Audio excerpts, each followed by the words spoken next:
How are we doing, New Beginnings? So thank you, Randy, for that introduction. Most of it is true. Most of it. It is great to be back here in New Jersey. I actually went to high school about 10, 15 minutes from here. I truly used to be a lifeguard out there, so I don't know. Yeah, it was a Speedo. These days, it's a Speedon't. But I am definitely from New Jersey. I got my New Jersey shirt, which I like New Jersey. It's like a little old man telling the rest of the country, what do you want from me? So good. Dr. Rossi, thank you for your talk. Philosophy, science, and art, compassion, love, or passion, love, and common sense. So those are the two three-legged stools. When Dr. Rossi shares his stool samples with the room, we can all learn something. So thank you, Dr. Rossi. So, teaching the 33 principles at the school, one of the questions that tends to come up, and we've spoken a little bit about it, is universal intelligence God? So that might be a light conversation. And so I chose that, we'll see if we can get this done in 20 minutes. So I decided to look at some of the stuff that Stevenson's textbook says. I believe if you want a green book to start with, that would be a great one to do so with. And so let's see what they say about it a little bit. So as a chiropractor, we are a deductive science. And so we have our major premise of a universal intelligence is in all matter, continually giving to it its properties and actions, thus maintaining it in existence. So that's a pretty big statement. And here we go. So is universal intelligence God? Another way that Stevenson talks about it is that it's source. So it's the power that supplies the universe with intelligence, force, matter, and everything. Another name for universal intelligence. We are connected with it. It's an inexhaustible supply of forces for innate. What does that also sound like? Totally does. Totally does. So is source another name for God? So let's take a peek at it. May the source be with you. So deductively, we, as a science, so I think they talked a bit this morning about being evidence-based, tends to be evidence-based when it comes on us, as we have to prove ourselves inductively, but we would be doing ourselves a disservice because we are a deductive science. And by a deductive science, we have to have what's called an a priori statement, which is our back-to-the-wall statement. And that's what the major premise is. So it's continuous, universal intelligence, continual, properties, actions, existence. Doesn't mention the creation of matter anywhere in there. And it doesn't. So it's presupposing that we already have matter and we already have intelligence. In order to have some form of existence, it does establish the immaterial and the material duality, that we have to have both. That also goes into principle 2 and principle 3. There we go. So it doesn't question the origin of existence, the natural versus spiritual. So is there a difference between spiritual and immaterial? I think there is. So immaterial is we just can't see it or measure it at this point, but it doesn't mean that it's there. Same sort of thing with spiritual.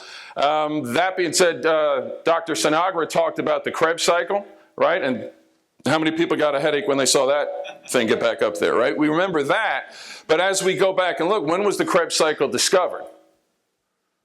1953.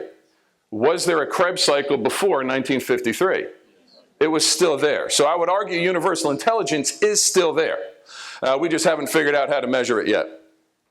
So Stevenson has a bit of a problematic definition where he says it's the infinite intelligence pervading all space and matter, which creates and governs all things, both material and immaterial, and that's on page 17. So it's not too far into the book, and what does that sound an awful lot like? Totally does. Totally does.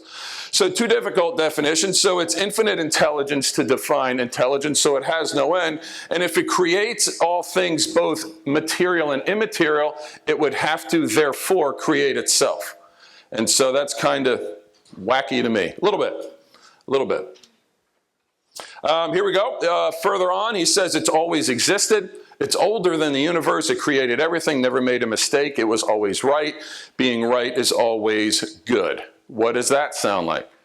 Right? God is good. We've heard that probably before. But is universal intelligence, as we define it, always good? I don't know, because a universal force like a hurricane just ripped through the state of South Carolina where I live, and it wasn't so good for a few people that were out there.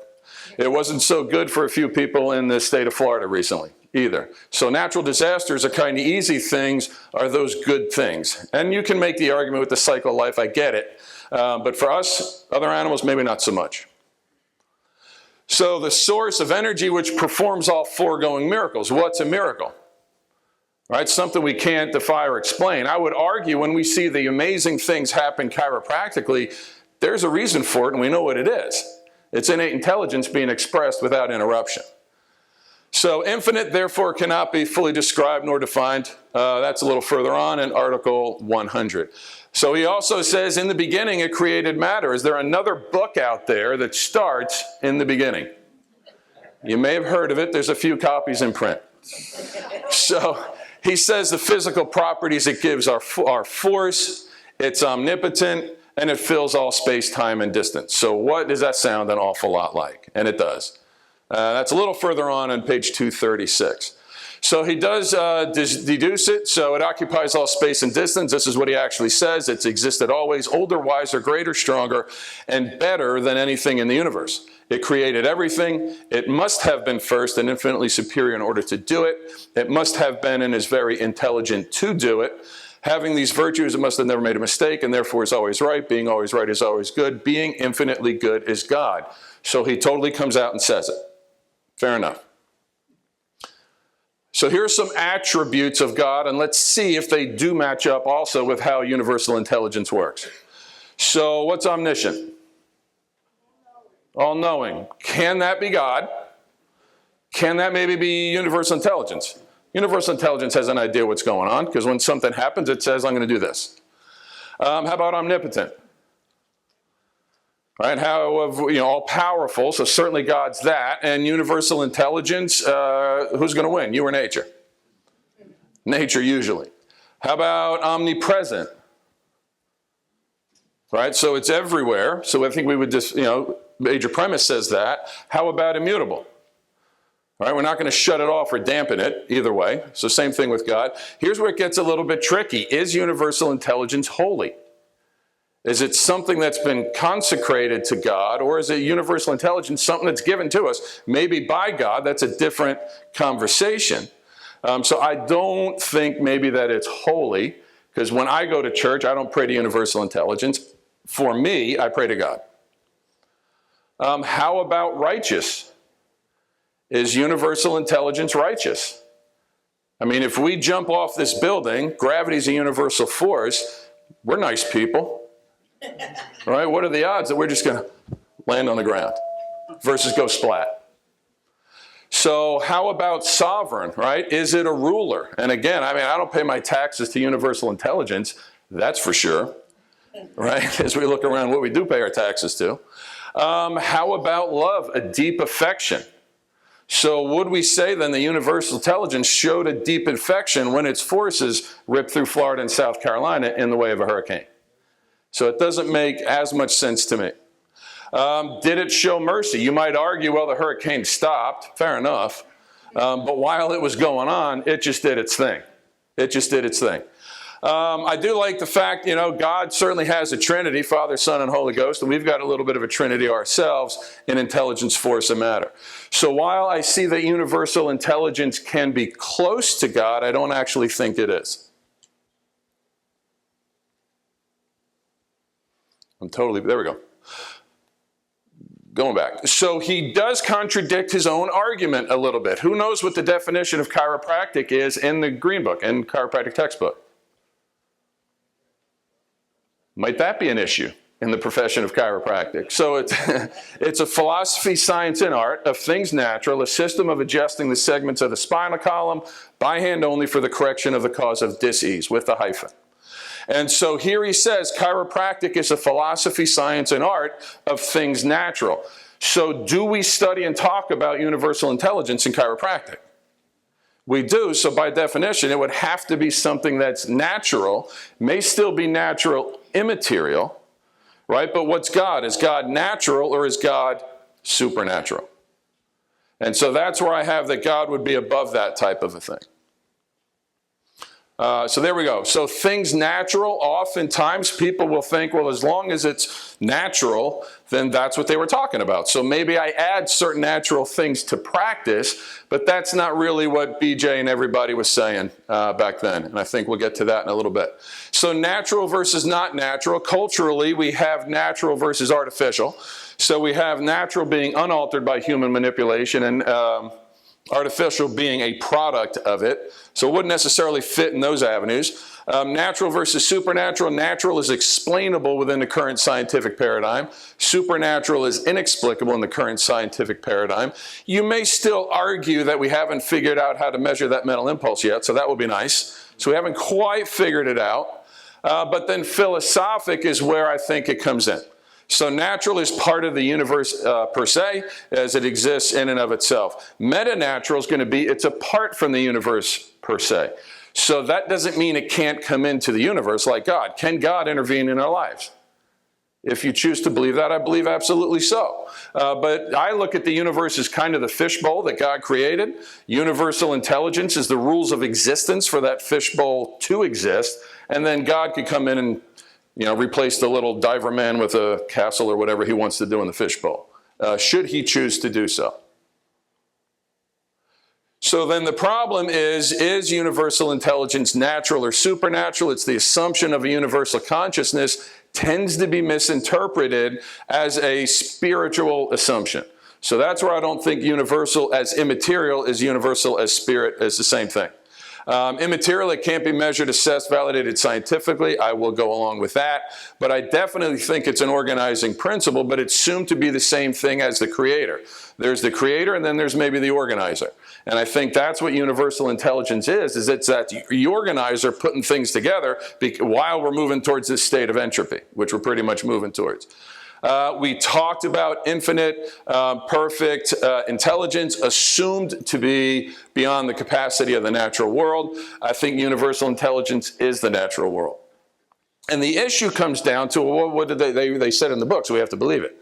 But the issue, DD didn't have a college education, BJ didn't get through 10th grade, and I'm not quite sure what Stevenson's educational level was, though even though they were tremendous thinkers, and I think that's no doubt, they weren't necessarily the best scholars. And just because they hadn't been trained to do so, which is amazing with what they came up with in the first place, because they did not have that background. So we have to be able to philosophically, that's why these events are so important, that we don't come just together to have the fun fellowship in the hall and the amazing prizes that Jim DeBell gives away.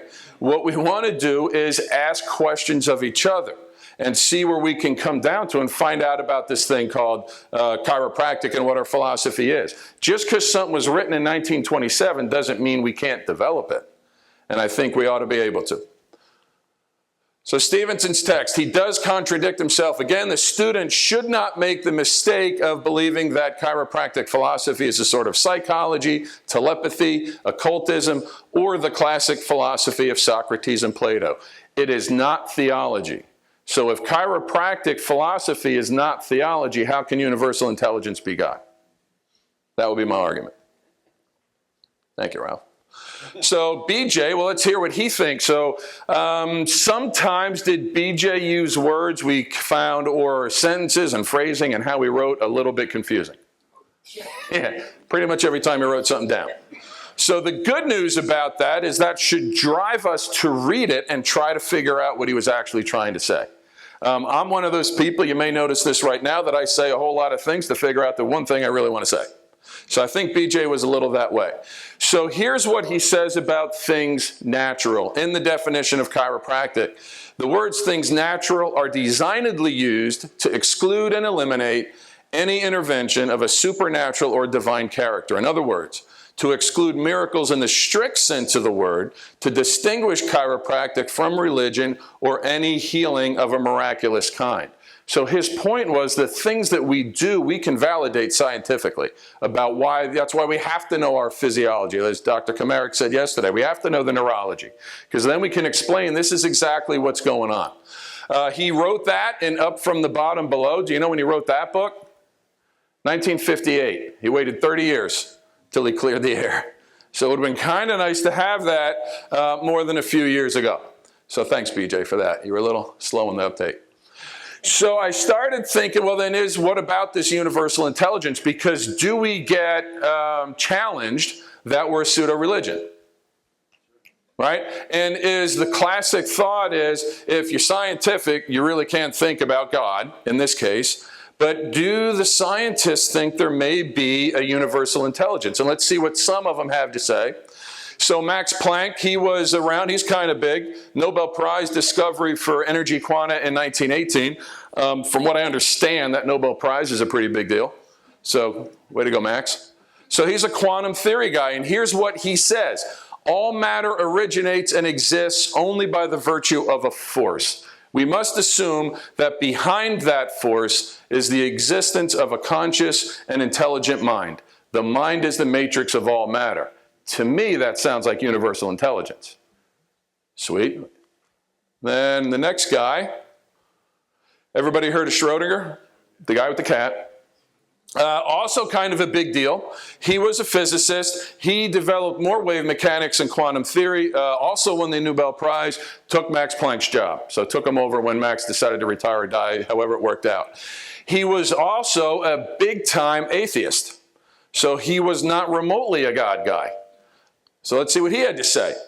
Experience first the unsystematized experience of his daily struggle for life, and afterwards the experience derived from systematically and rationally planned scientific experiments shows him that the natural processes which take place in his environment do not follow one another in an arbitrary kaleidoscopic manner, but that they present a notable degree of regularity. So if there's a notable degree of regularity, does that mean it's highly organized? If it's highly organized, does an intelligence have to be behind it? I totally think so. So, hey, Schrodinger. In order to produce a physical process wherein we observe such conformity to law, innumerable thousands, often billions of single atoms or molecules must combine. In a very large number of cases of totally different types, we have now succeeded in explaining the observed regularity as completely due to the tremendously large number of molecular processes that are cooperating. And principle 32 is coordination or cooperation as we get down there. So in order to have all these processes of more than grains of sand out there on the beach cooperating together, anybody ever tried to get their kids out of the house on time? Right? So something's got to be highly organizing this thing. So thank you, Schrodinger. How about that guy? You heard of him? Right? He looks like a big deal. He's got a lot of letters and won some awards, wrote some books. In the rate of expansion, 1 second after the Big Bang had been smaller by even one part in 100,000 million, it would have recollapsed before it reached its present size. On the other hand, if it had been greater by a part in a million, the universe would have expanded too rapidly for stars and planets to form. That's a highly organized system. So I think he's talking about an intelligence as well. I kind of wish somebody would have sent all these people the chiropractic textbook, because we kind of had it already. This guy, more of a contemporary, so he did a lot of stuff in computers. He's saying, does God exist? Not yet, but I would like to talk to him about universal intelligence. And what he says at the end of the day, the universe has been set up exquisitely enough to have intelligence. There are intelligent entities like ourselves that can contemplate the universe and develop models about it, which is interesting. Intelligence is, in fact, a powerful force, and we can see that its power is going to grow, not linearly, but exponentially, and will ultimately be powerful enough to change the destiny of the universe. So scientists get it. And I think we as chiropractors have to go back and get it. So if we can get down principle number 1 and be able to offer that, so how do we deal with our patients? Can we ask our patients, practice members, clients, is the universe an organized place?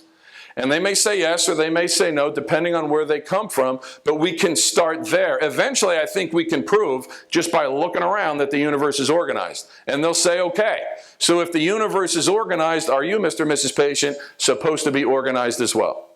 So that same intelligence that's organizing the universe is organizing you, and that's why you need to lay down and get on my table regularly. Beautiful. Right, hey, high five, Rose. All right, thank you, thank you. So at the end of the day, Michio Kaku, have you seen this guy? And so going through fast, I've concluded that we are in a world made by rules created by an intelligence. Believe me, everything we call chance today won't make sense anymore. So the physicists are getting it. So if you see these people, send them a copy of the textbook. Tell them to read about it a little bit. Because chiropractically, when I look at this, I'm not so much as interested in being right, but I want to find out what the truth is. And I'm glad you guys are along for the ride. So thank you very much.